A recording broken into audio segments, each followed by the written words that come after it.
Doctor Padekallu Vishnu ಭಟ್ಟರೊಂದಿಗೆ ಹಳಗನ್ನಡ ಕಾವ್ಯ ಶಾಸ್ತ್ರ ಅಧ್ಯಯನ ವಾಹಿನಿಯಲ್ಲಿ ಜನ್ನನ ಯಶೋಧರ ಚರಿತೆ ಉಪನ್ಯಾಸ ಮಾಲೆಯನ್ನು ಕೇಳುತ್ತಿದ್ದೀರಿ. ಶ್ರೀ ಗುರುಭ್ಯೋ ನಮಃ. ಜನ್ನನ ಯಶೋಧರ ಚರಿತೆಯ 4ನೆಯ ಅವತಾರದಲ್ಲಿ 8ನೆಯ ಪದ್ಯ ಹೀಗಿದೆ. ಮಳಯಜದ ಮೊಲೆಯ ಕುಂಕುಮದ ಅಳಕದ ಕತ್ತುರಿಯ ಬಣ್ಣ ಬಣ್ಣಿಗೆ ಕೊಳದೊಳ್ ತಳರ್ದಿರೆ ಜಲರುಹ ಮುಖಿಯರ್ ಜಳ ಕೇಳಿಯನೆ ಬದಿ ಧೂಳಿ ಚಿತ್ರಂ ಬರೆದರ್.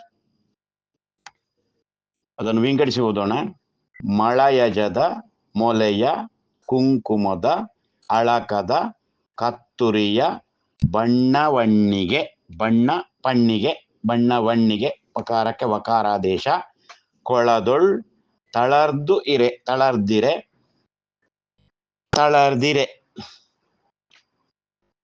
ಅಲ್ಲಿ ಶಿಥಿಲ ದ್ವಿತ್ವ. ಜಲರುಹ ಮುಖಿಯರ್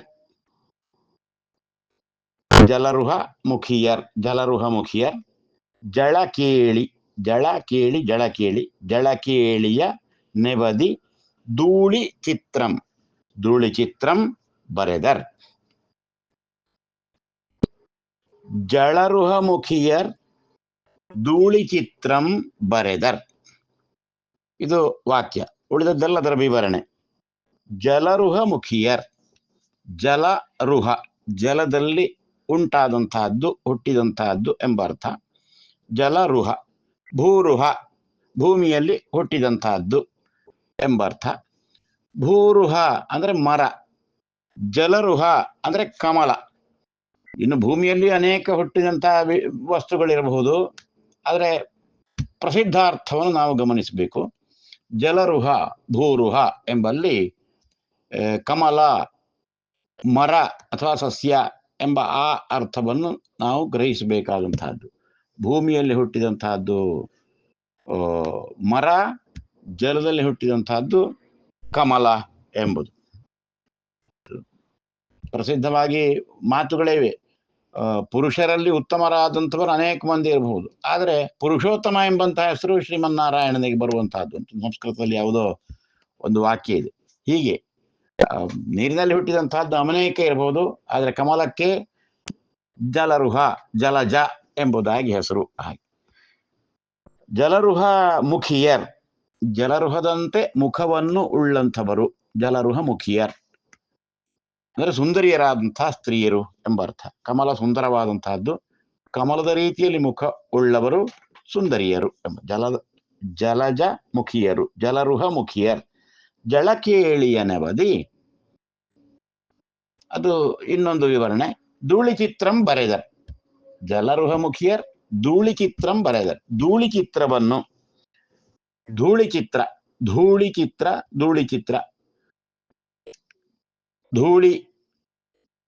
ಅಂದ್ರೆ ನಮಗೆ ಗೊತ್ತಿದೆ ಹುಡಿ. ಅದು ಬೇರೆ ಬೇರೆ ಹುಡಿಗಳಿರಬಹುದು.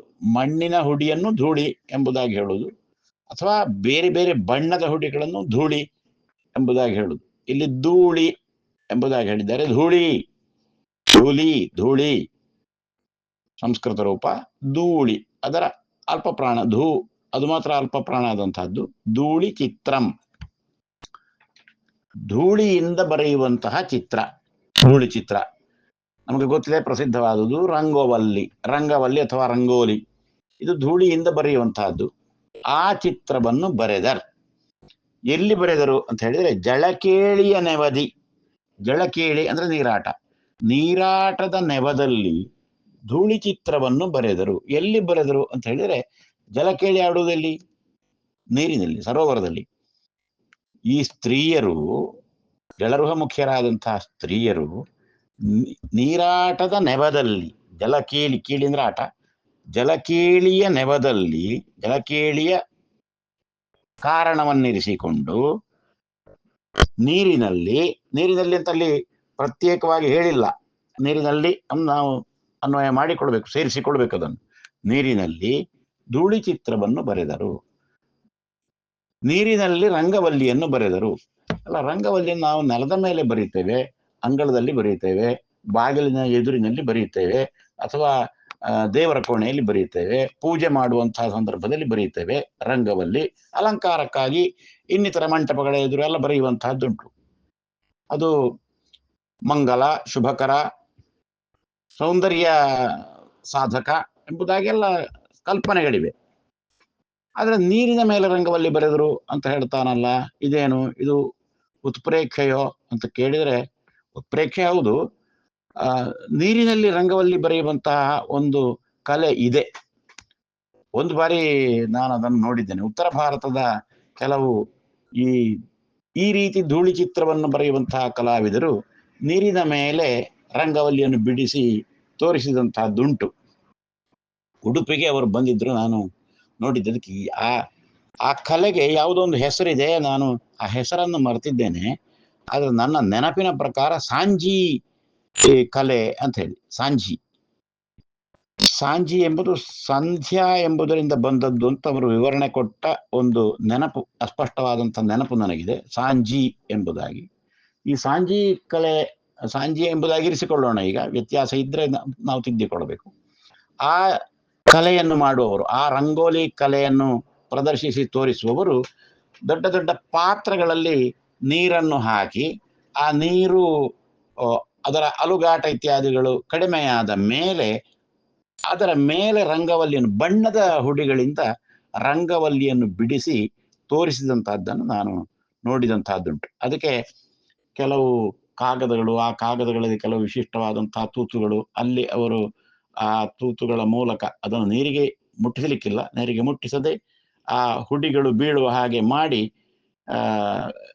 ವಿಶಿಷ್ಟವಾದಂತಹ ಬೇರೆ ಬೇರೆ ಆಕೃತಿಗಳು ಉಂಟಾಗುವ ಹಾಗೆ, ಚಿತ್ರಗಳು ಆಗುವ ಹಾಗೆ ಅವರು ಮಾಡಿದ್ದನ್ನು ನಾನು ಕಂಡಿದ್ದೇನೆ. ಆ ತರದ ಒಂದು ಕಲ್ಪನೆಯನ್ನು ನಾವು ಇರಿಸಿಕೊಂಡರೆ, ಈ ಸ್ತ್ರೀಯರು ತಮ್ಮ ಶರೀರದಲ್ಲಿರುವಂತಹ ಬೇರೆ ಬೇರೆ ಬಣ್ಣಗಳಿಂದಲೇ ನೀರಿನ ಮೇಲೆ ಧೂಳಿ ಚಿತ್ರವನ್ನು ಬರೆದರು. ಇದು ಕವಿ ಮಾಡ್ತಾ ಇರುವಂತಹ ವರ್ಣನೆ. ವನಕೇಳಿಗೆ ಬಂದಂತಹ ರಾಜಪರಿವಾರದಲ್ಲಿ ವೇಶ್ಯಾಸ್ತ್ರೀಯರಿದ್ರು, ವಾರಸ್ತ್ರೀಯರಿದ್ರು ಎಂಬುದನ್ನು ಹಿಂದೆ ಹೇಳಲಾಗಿದೆ. ಅವರೆಲ್ಲ ನೀರಾಟಕ್ಕೆ ನೀರಿಗೆ ಇಳಿಬೇಕು ತಾನೆ. ನೀರಿಗೆ ಇಳಿದಾಗ ಅವರ ಮೈಯಲ್ಲಿ ಲೇಪಿಸಲ್ಪಟ್ಟಂತಹ ಬಣ್ಣಗಳು, ಬೇರೆ ಬೇರೆ ಬಣ್ಣಗಳು, ಈ ಬಣ್ಣಗಳು ಧೂಳಿ ರೂಪದಲ್ಲಿ ಇರುವಂತಹದ್ದನ್ನೇ ಲೇಪಿಸಿಕೊಳ್ಳುವಂತಹದ್ದು. ಅವು ಒಣಗಿದಾಗ ಪುನಃ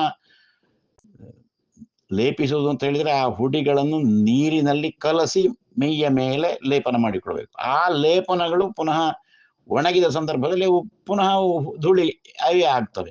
ಆ ಧೂಳಿ ನೀರಿನ ಮೇಲೆ ಬಿತ್ತು, ಆ ನೀರಿನ ಮೇಲೆ ಬಿದ್ದು ರಂಗವಲ್ಲಿ ಆಯಿತು. ಆದ್ದರಿಂದ ಸ್ತ್ರೀಯರೇ ರಂಗವಲ್ಲಿಯನ್ನು ಬಿಡಿಸಿದ್ರು, ಧೂಳಿ ಚಿತ್ರವನ್ನು ಬಿಡಿಸಿದ್ರು ಎಂಬ ರೀತಿಯಲ್ಲಿ ವರ್ಣನೆಯನ್ನು ಮಾಡಿದ್ದಾನೆ. ಅಲ್ಲಿ ಹಿಂದಿನ ವಿಷಯಗಳನ್ನು ತೆಗೆದುಕೊಳ್ಳೋಣ. ಮಳಯಜದ ಮೊಲೆಯ ಕುಂಕುಮದ ಅಳಕದ ಕತ್ತುರಿಯ ಬಣ್ಣವಣ್ಣಿಗೆ ಕೊಳದೊಳ್ ತಳರ್ದಿರೆ. ತಳರ್ ಅಂದ್ರೆ ಅದಕ್ಕೆ ಬೇರೆ ಬೇರೆ ಅರ್ಥಗಳಿವೆ. ಹೊರಡು, ಓಡು, ಓಲಾಡು, ಸ್ಪಂದಿಸು ಅಥವಾ ಕಂಪಿಸು ಎಂಬ ಅರ್ಥ ಎಲ್ಲ ಇದೆ. ನೀರು ಸಹಜವಾಗಿ ಕಂಪಿಸ್ತಾ ಇರ್ತದೆ. ಹಾಗೆ ಕಂಪಿಸಿದಾಗ ನೀರಿನ ಮೇಲೆ ಬಿದ್ದಂತಹ ಈ ಪುಡಿಗಳು, ನೀರಿನ ಮೇಲೆ ತೇಲಾಡ್ತಾ ಇರುವಂತಹ ಈ ವರ್ಣದ್ರವ್ಯಗಳ ಧೂಳಿ ಪುಡಿ, ಅದು ಕಂಪಿಸ್ತಾ ಇರಬೇಕು. ಹಾಗೆ ಕಂಪಿಸುತ್ತಿರಲು, ಓಲಾಡುತ್ತಿರಲು ಎಂಬ ಆ ಅರ್ಥ. ಅದು ಹೇಗೆ ಕಂಡಿತು? ಜಲರಹಮುಖಿಯರ್ ಜಲಕೇಳಿಯ ನೆವದೊಳ್ ಧೂಳಿ ಚಿತ್ರಂ ಬರೆದರ್ ಎಂಬಂತಿತ್ತು. ಹಾಗೆ ಇದು ಜಲಕೇಳಿ ಅಲ್ಲ, ಇದು ಧೂಳಿ ಚಿತ್ರದ ರಚನೆ ಅಂತ. ಜಲಕೇಳಿಯ ನೆವ, ಧೂಳಿ ಚಿತ್ರ ರಚನೆ ಉದ್ದೇಶ ಆ ರೀತಿಯಲ್ಲಿ ಇತ್ತು ಎಂಬುದು ಕವಿಯ ವರ್ಣನೆ. ಮಳಯಜದ, ಮಳಯ ಅಂತ ಹೇಳಿದ್ರೆ ಮಲಯ ಪರ್ವತ ಪ್ರದೇಶ. ಈ ಮಲಯ ಪರ್ವತ ಪ್ರದೇಶದಲ್ಲಿ ನಾನಾ ಸುಗಂಧ ಸಸ್ಯಗಳಿವೆ, ಸುಗಂಧವನ್ನುಳ್ಳ ಸಸ್ಯಗಳಿವೆ. ಆ ಸುಗಂಧವನ್ನು ತೆಗೆದುಕೊಂಡು ಗಾಳಿ ಬೀಸ್ತದಂತೆ. ಆದ್ದರಿಂದ ಅದಕ್ಕೆ ಮಳಯಾನಿಲ. ಈ ಹಿಂದೆಯೂ ಅದು ಬಂದಿದೆ, 3ನೇ ಪದ್ಯದಲ್ಲಿ ಬಂದಿದೆ ಮಳಯಾನಿಳ. ಅಲ್ಲಿ ಅನಿಲ ಮಳಯ, ಅಲ್ಲಿ ಪ್ರಾಸಸ್ಥಾನದಲ್ಲಿ ಳಕಾರ ಇದೆ, ಆದ್ದರಿಂದ ಅದನ್ನು ಮಳಯಾನಿಳ ಎಂಬುದಾಗಿಯೇ ಉಚ್ಚರಿಸಬೇಕು. ಮೊನ್ನೆ ವಿವರಣೆ ಮಾಡುವಂತಹ ಸಂದರ್ಭದಲ್ಲಿ ಇದನ್ನು ಮಲಯಾನಿಲ ಎಂಬುದಾಗಿ ನಾನು ಹೇಳಿದ್ದೇನೆ. ಆದರೆ ಪದ್ಯ ರೂಪದಲ್ಲಿ ಬರೆಯುವಾಗ ಅದು ಳಕಾರ ಪ್ರಾಸಸ್ಥಾನ ಇದೆ, ಆದ್ದರಿಂದ ಮಳಯಾನಿಳ ಎಂಬುದಾಗಿ ಅಥವಾ ಮಳಯಾನಿಲ ಎಂಬುದಾಗಿಯೇ ಬರಿಬೇಕು. ಇಲ್ಲಿಯೂ ಹಾಗೆ ಇದೆ. ಮಳಯಜ ಇಲ್ಲಿ ಳಕಾರ ಪ್ರಾಸಸ್ಥಾನದಲ್ಲಿದೆ. ಅಳಕ ತಳರ್ದು ಎಂಬುದು ಕನ್ನಡ ಪದ. ಅಳಕ ಎಂಬುದು ಕೂಡ ಅದು ಕನ್ನಡದಲ್ಲಿ ಪ್ರಯೋಗ ಇರುವಂತಹದ್ದು. ಅಳಕ ಇರ್ಲಿ. ಅಲ್ಲಿ ಜಳ ಕೇಳಿ, ಜಳ ಎಂಬಲ್ಲಿ ಜಲದ ಉಪಯೋಗ ಮಾಡಲಿಲ್ಲ. ಮಲಯ ಅಲ್ಲಿ ಇದನ್ನು ಮಳಯ ಎಂಬುದಾಗಿ ಉಪಯೋಗ ಮಾಡಿಕೊಂಡಿದ್ದಾನೆ. ಇಲ್ಲೆಲ್ಲ ಪ್ರಾಸಸ್ಥಾನದಲ್ಲಿ ಕನ್ನಡದ ಕುಳ್ಳಳಕಾರ ಇರುವುದರಿಂದ ಕ್ಷಳವನ್ನು ಉಪಯೋಗ ಮಾಡಿದ್ದಾನೆ. ಕ್ಷಳ ಅಂದ್ರೆ ಸಂಸ್ಕೃತದ ಲಕಾರದ ಬದಲಿಗೆ ಬರುವಂತಹ ಲಕಾರ. ಹಾಗೆ ಆ ಮಳಯಜ ಮತ್ತೆ ಜಳಕೇಳಿ ಅಲ್ಲಿ ಬರುವಂತಹ ಲಕಾರಗಳೇನಿವೆ ಅವುಗಳು ಕ್ಷಳ ಲಕಾರಗಳು ಎಂಬುದಾಗಿ ನಾವು ತಿಳಿಯಬೇಕು. ಈ ಮಳಯಜದ ಮೊಲೆಯ ಕುಂಕುಮದ ಅಳಕದ ಕತ್ತುರಿಯ ಅಂತ ಹೇಳಿದ್ರೆ ಇಲ್ಲಿ ಸ್ತ್ರೀಯರು ತಮ್ಮ ಶರೀರದ ವಿವಿಧ ಅಂಗಗಳಿಗೆ ಬೇರೆ ಬೇರೆ ಪರಿಮಳ ದ್ರವ್ಯಗಳನ್ನು, ವರ್ಣದ್ರವ್ಯಗಳನ್ನು, ಪರಿಮಳ ಮತ್ತು ವರ್ಣ ಎರಡೂ ಇರುವಂತಹ ದ್ರವ್ಯಗಳನ್ನು ಅವರು ಲೇಪಿಸಿಕೊಂಡಿದ್ದಾರೆ, ಹಚ್ಚಿಕೊಂಡಿದ್ದಾರೆ. ಈಗ ಮಳಯಜ ಅಂದ್ರೆ ಗಂಧವನ್ನು ಸಂಪೂರ್ಣ ಶರೀರಕ್ಕೆ ಲೇಪಿಸಿಕೊಳ್ಳುವಂತಹದ್ದು ಪರಿಮಳಕ್ಕಾಗಿ, ಅದೊಂದು ಪದ್ಧತಿ ಇದೆ. ಮಳಯಜ. ಮೊಲೆ ಸ್ತನಗಳು, ಈ ಸ್ತನಗಳ ಮೇಲೆ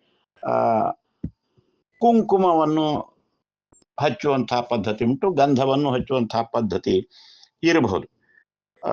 ಕಮಲಾಕುಚ ಚೂಚುಕ ಕುಂಕುಮತೋ ನಿಯತಾರುಣಿತಾತುಲ ನೀಲತನೋ, ವೆಂಕಟೇಶ ಸುಪ್ರಭಾವದಲ್ಲಿ ಬರುವಂತಹದ್ದು. ಕಮಲಾ ಕುಚಚೂಚುಕ ಅಥವಾ ಕುಚಚೂಚುಕ, ಕುಚದ ತುದಿ ಎಂಬಂಥ ಅರ್ಥ, ಮೊಲೆ ತೊಟ್ಟು ಎಂಬ ಅರ್ಥ. ಅಲ್ಲಿಗೆ ಕುಂಕುಮವನ್ನು ಹಚ್ಚಿಕೊಂಡ ಮೇಲೆ ಪತಿಯನ್ನು ಅಪ್ಪಿಕೊಂಡುವುದರಿಂದ ಆತನ ನೀಲತನು ನಿಯತವಾಗಿ ಅರುಣಿತವಾಗಿದೆ, ಕೆಂಪಾಗಿದೆ ಎಂಬ ಆ ತರದ ವರ್ಣನೆ ಅಲ್ಲಿದೆ. ಆದ್ದರಿಂದ ಸ್ತ್ರೀಯರು ತಮ್ಮ ಸ್ತನದ ಮೇಲೆ ಕುಂಕುಮವನ್ನು ಹಚ್ಚುವಂತಹದ್ದು ಇದೆ ಎಂಬಂತಹದ್ದು ತಿಳಿದು ಬರ್ತದೆ. ಮಳಯಜ ಪೂರ್ಣ ಶರೀರಕ್ಕೆ ಹಚ್ಚಿಕೊಳ್ಳುವಂತಹದ್ದು. ಆಮೇಲೆ ಕುಂಕುಮ ಸ್ತನಕ್ಕೆ, ಇಡೀ ಸ್ತನಕ್ಕೂ ಇರಬಹುದು, ಸ್ತನದ ತುದಿಗೂ ಇರಬಹುದು.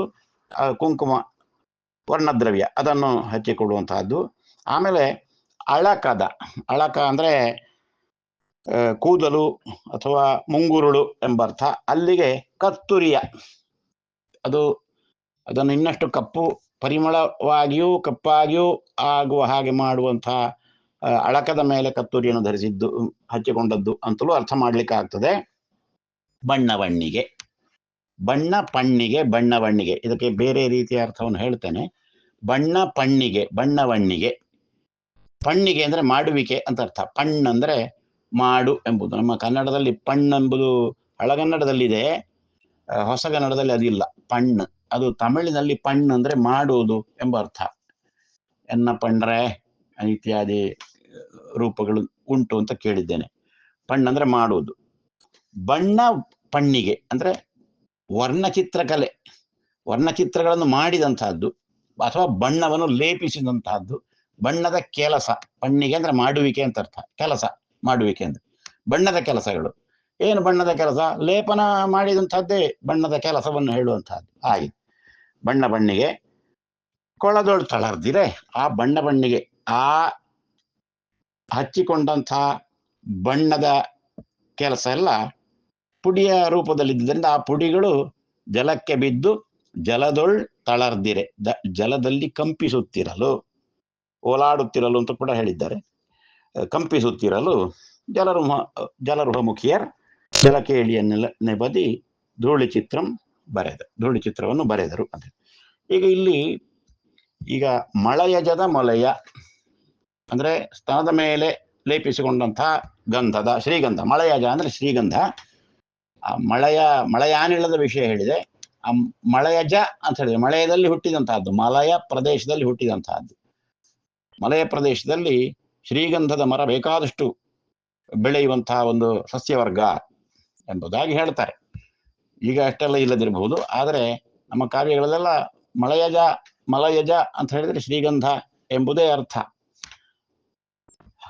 ಮಲಯಜದ ಮೊಲೆಯ, ಮಲಯಜವನ್ನು ಹಚ್ಚಿದಂತಹ ಸ್ತನದ, ಕುಂಕುಮದ ಅಳಕದ, ಕುಂಕುಮವನ್ನು ಅಳಕಕ್ಕೆ ಹಚ್ಚಿಕೊಂಡಿದ್ದಾರೆ ಅಂತ. ಆಗ ನಾನು ಹೇಳಿದಂತಹದ್ದು ಕತ್ತುರಿಯನ್ನು ಅಳಕ ಅಥವಾ ಕೂದಲಿಗೆ ಹಚ್ಚಿಕೊಂಡಿದ್ದಾರೆ ಎಂಬಂಥದ್ದು. ಈಗ ಇದು ಇನ್ನೊಂದು ರೀತಿಯಲ್ಲಿ ಅದನ್ನು ಅನ್ವಯ ಮಾಡುತ್ತಿದ್ರೆ, ಕುಂಕುಮದ ಅಳಕದ, ಅಳಕಕ್ಕೆ ಕುಂಕುಮವನ್ನು, ಅಳಕ ಅಂದ್ರೆ ಮುಂಗುರುಳು, ಕುರುಳುಗಳಿಗೆ ಕುಂಕುಮವನ್ನು ಯಾಕೆ ಹಚ್ಚಿಕೊಂಡಿದ್ದಾರೆ ಅಂತ, ಅದು ಶರೀರ ಸೌಂದರ್ಯವನ್ನು ವರ್ಧಿಸಲು ಬಣ್ಣ ಇರಿಸಿಕೊಳ್ಳುವಂತಹ ಪದ್ಧತಿ ಇರಬಹುದು. ಆದ್ರೆ ಇಲ್ಲಿ ತೆಕ್ಕುಂಜ ಗೋಪಾಲ ಭಟ್ರು ಅದನ್ನು ಬೈತಲೆಯಲ್ಲಿ ಕುಂಕುಮವನ್ನು ಧರಿಸುವಂತಹ ಪದ್ಧತಿ ಉಂಟು ಎಂಬ ಕಾರಣದಿಂದ ಬೈತಲೆಯ ಕುಂಕುಮ ಅಂತ ಹಾಗೆ ಆ ಅರ್ಥ ಕೊಟ್ಟಿದ್ದಾರೆ. ಆಮೇಲೆ ಕತ್ತುರಿ ಅಂತ ಹೇಳಿದ್ದಕ್ಕೆ, ಕತ್ತುರಿಯ ಬಣ್ಣವಣ್ಣಿಗೆ ಯಾವ ದೇಹದ ಯಾವ ಭಾಗಕ್ಕೆ ಅದನ್ನು ಮಾಡಲಾಗಿದೆ, ಕಸ್ತೂರಿಯನ್ನು ಹಚ್ಚಲಾಗಿದೆ ಎಂಬುದಾಗಿ ಹೇಳಿಲ್ಲ.